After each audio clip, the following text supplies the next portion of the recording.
Dear students, good morning. आज के micro economics की क्लास में मैं doctor Sunanda Devpura, associate professor, government Meera girls college Udaipur.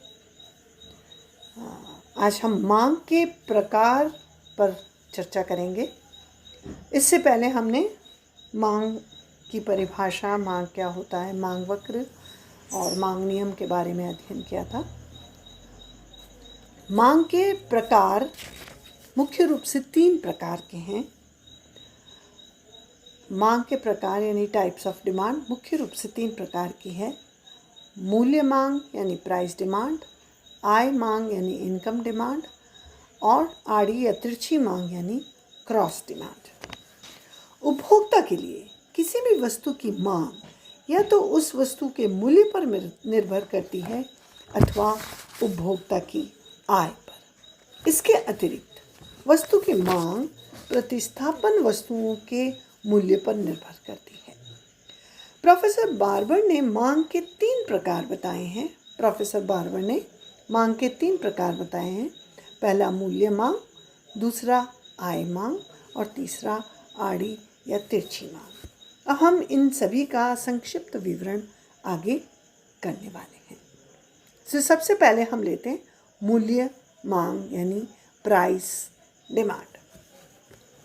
अन्य बातें समान रहने पर एक निश्चित अवधि में विभिन्न परिकल्पित मूल्यों पर किसी उपभोक्ता द्वारा किसी वस्तु विशेष अथवा सेवा विशेष की खरीदी जाने वाली मात्राओं को मूल्य मांग कहते हैं, अथवा किसी वस्तु की मूल्य मांग उस वस्तु की उन मांग मात्राओं को बताती है जो निश्चित समयावधि में विभिन्न मूल्यों पर उपभोक्ता खरीदने को तत्पर होते हैं।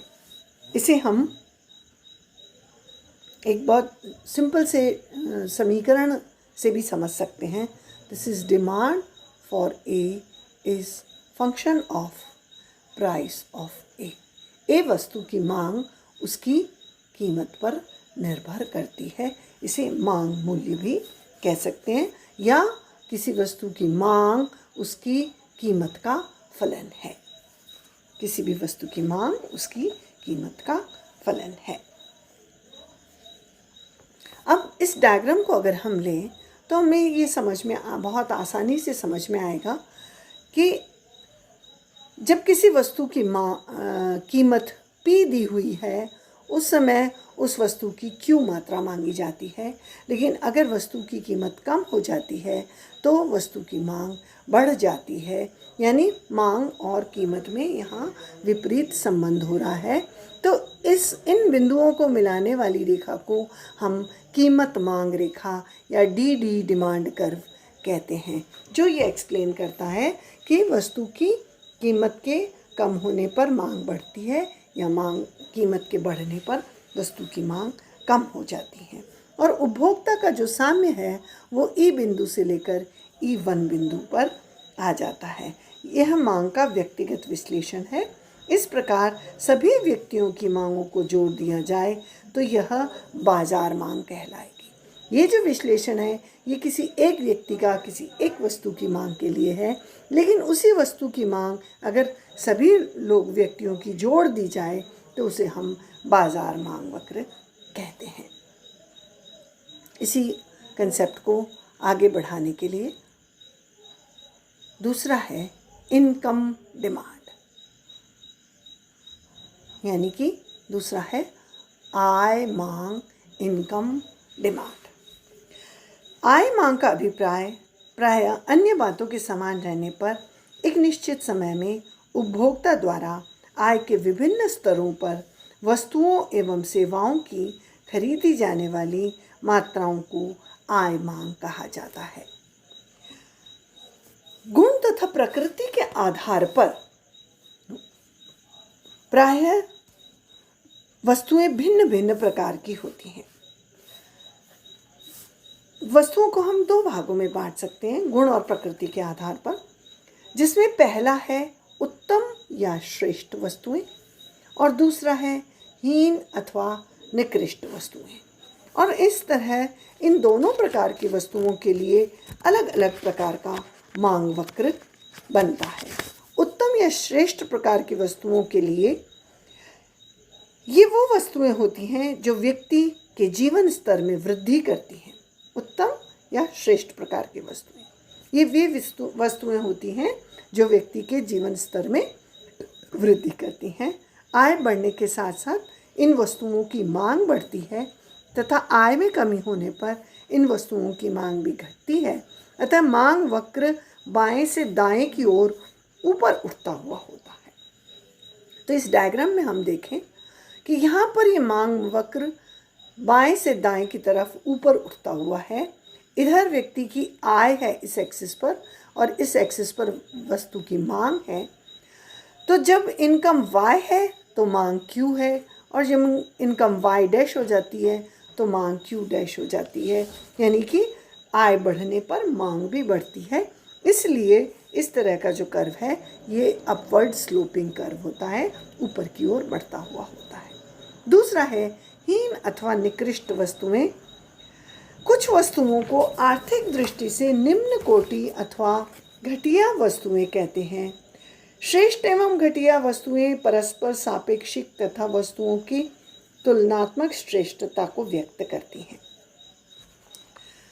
जैसे कि गरीब व्यक्ति के लिए तेल तथा वनस्पति घी में तेल घटिया और वनस्पति घी श्रेष्ठ वस्तु है, मगर निर्धन व्यक्ति की आय जब बढ़ जाती है तो वह वनस्पति घी के स्थान पर शुद्ध घी का प्रयोग करने लगता है। तब शुद्ध घी श्रेष्ठ वस्तु मानी जाएगी और वनस्पति घी घटिया वस्तु मानी जाएगी।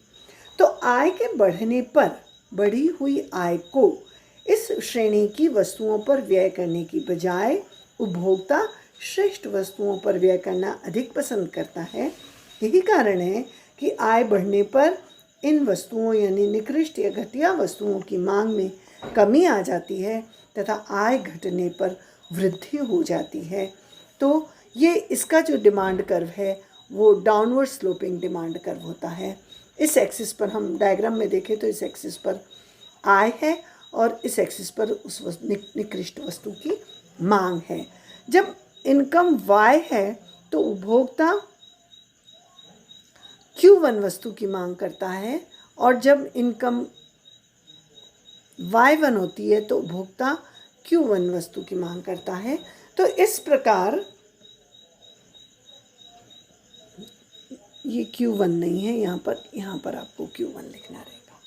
Okay, and this is E1 and this is E only, this is E1। Okay, तो इस प्रकार से इसमें हमें साफ तौर से पता चल रहा है कि जब आय कम हो रही है तो इस वस्तु की मांग बढ़ रही है, लेकिन जब आय बढ़ रही है तो इस वस्तु की मांग कम हो रही है। इनमें दोनों में विपरीत संबंध है क्योंकि ये निकृष्ट या घटिया किस्म की वस्तु है। अब इसी को हम आगे बढ़ाते हैं लेक्चर को।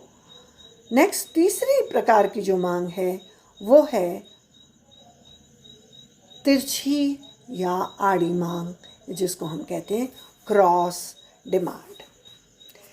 किसी भी वस्तु विशेष की मांग केवल उस वस्तु की कीमत या उपभोक्ता की आय से ही प्रभावित नहीं होती, वरन उस वस्तु से संबंधित अन्य वस्तुओं की कीमतों से भी प्रभावित होती है।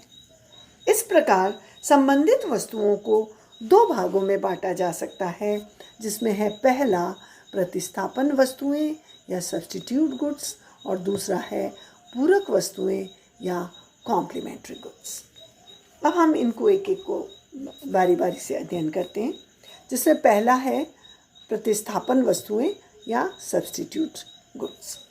प्रतिस्थापन वस्तुएं उन वस्तुओं को कहते हैं जिन्हें एक दूसरे के स्थान पर प्रयोग किया जा सकता है, जैसे चाय एवं कॉफ़ी, चावल एवं गेहूँ, लिम्का एवं थम्स अप इत्यादि। इनमें से किसी भी एक वस्तु का मूल्य बढ़ जाने पर दूसरी वस्तु की मांग बढ़ जाएगी तथा उस वस्तु का मूल्य घटने पर दूसरी वस्तु की मांग भी घट जाएगी। इस प्रकार प्रतिस्थापन वस्तुओं के संबंध में मूल्यांकन तथा मांगी गई मात्रा में सीधा संबंध होता है, यानी उसकी मूल्य, ये सीधा संबंध है चाय की कीमत और कॉफ़ी की मात्रा में। चाय की कीमत और कॉफ़ी की मात्रा में सीधा संबंध है, यानी चाय की कीमत जब कम है तो कॉफ़ी की मांगी गई मात्रा कम है, क्योंकि लोग चाय पी रहे हैं। और जब चाय की कीमत बढ़ जाती है तो लोग चाय पीना कम कर देते हैं और कॉफ़ी की डिमांड बढ़ जाती है। इसलिए जो शिफ्ट है ई से ई डैश पर, ये डिमांड कर ऊपर की ओर बढ़ता हुआ होता है। ये इस प्रकार की वस्तुओं को हम प्रतिस्थापन वस्तुएं कहते हैं। दूसरी प्रकार की वस्तुएं हैं पूरक वस्तुएं, यानी कॉम्प्लीमेंट्री गुड्स। पूरक वस्तुएं वे होती हैं जो परस्पर एक दूसरे की पूरक या सहयोगी होती हैं, अथवा किसी आवश्यकता को संतुष्ट करने के लिए जब दो वस्तुओं की मांग संयुक्त रूप से की जाती है तो वे पूरक वस्तुएं होंगी।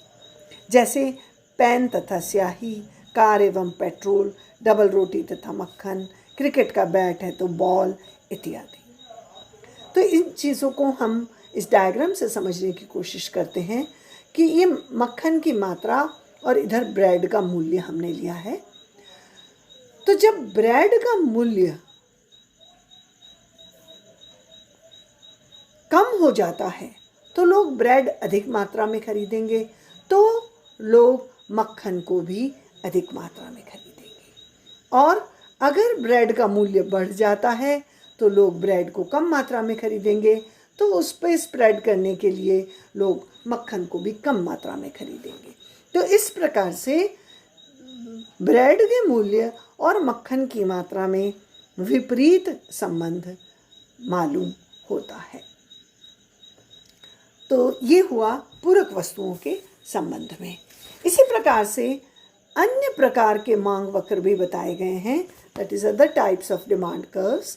वो 3 प्रकार के हैं, अलग प्रकार के अन्य प्रकार के मांग वक्र, जिसमें पहला है व्युत्पन्न मांग या डिराइव्ड डिमांड। जब एक वस्तु की मांग इसलिए की जाती है कि उसके सहयोग से किसी दूसरी वस्तु का उत्पादन किया जाता है तो उसे व्युत्पन्न मांग कहते हैं। जैसे श्रम की मांग व्युत्पन्न मांग है, सारे फैक्टर्स ऑफ प्रोडक्शन की जो डिमांड है या सारे उत्पादन के साधनों की जो मांग है वो व्युत्पन्न मांग या डिराइव्ड डिमांड है, क्योंकि श्रम की मांग इसलिए की जाती है कि इसकी सहायता से अन्य वस्तुओं का उत्पादन किया जाए। इसी प्रकार ईंट तथा चूने की मांग भी व्युत्पन्न मांग है, क्योंकि इनकी मांग मकान इत्यादि बनाने के लिए होती है। तो ये व्युत्पन्न मांग कहलाती है। दूसरी है संयुक्त मांग, यानी जॉइंट डिमांड। जब किसी व्यक्ति को अपनी आवश्यकता की संतुष्टि के लिए 2 या 2 से अधिक वस्तुओं की मांग एक साथ हो तो उसे संयुक्त मांग कहते हैं। जैसे पेन और स्याही, कार व पेट्रोल, चाय के लिए दूध, चीनी, ईंधन इत्यादि, ये सब संयुक्त मांग के उदाहरण हैं। थर्ड आता है सामूहिक मांग, यानी कलेक्टिव डिमांड। ऐसी वस्तुएं या सेवाएं जिनका प्रयोग अनेक आवश्यकताओं की पूर्ति के लिए किया जाता है उसे सामूहिक मांग कहते हैं। जैसे बिजली का प्रयोग रोशनी, शक्ति, ईंधन, पंखा चलाने, प्रेस करने इत्यादि अनेक उपभोगों में होता है। इन सब प्रयोगों की कुल मांग को सामूहिक मांग कहते हैं। इसी प्रकार चने की दाल की मांग भी सामूहिक मांग है, क्योंकि इस दाल से बेसन, मिठाइयाँ, नमकीन इत्यादि बनाए जा सकते हैं। तो आई थिंक आपको टाइप्स ऑफ डिमांड या मांग के विभिन्न प्रकार समझ में आए होंगे। तो इस लेक्चर को हम यहीं समाप्त करते हैं। आप इस लेक्चर को रिवाइज़ कीजिए और सब्सक्राइब कीजिए और लाइक कीजिए, ये आपकी अटेंडेंस के लिए रहेगा। Okay, thank you so much.